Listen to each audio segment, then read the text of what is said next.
சட்டமன்றத்தில் நானும் தம்பியெல்லாம் அமர்ந்திருந்தோம். திடீர்னு ஸ்டாலின் எந்திரிச்சு பேசுறாரு.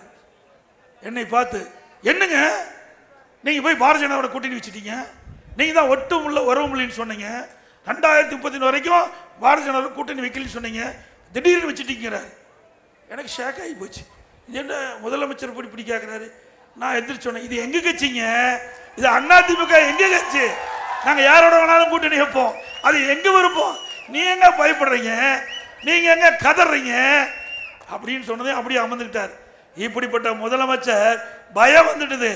அதிமுக பாரதிய ஜனதா கூட்டணி வச்சதுமே பயம் வந்துட்டுது. பகல் கனவாக இருக்குது. ஸ்டாலின் அவர்களே, 200 சீட்ல ஜெயிக்கிறீங்க, கனவுல ஜெயிக்கலாம், நிஜத்துல அதிமுக கூட்டணி தான் 210 இடத்துல ஜெயிக்கும்.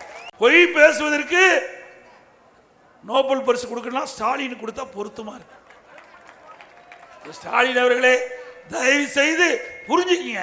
ஒரு முதலமைச்சர் இருக்கிறீங்க, இங்க இருக்கிற மக்களுக்கு இருக்கிற இது கூட தெரியல. இதுக்கு மேல நான் சொல்லல.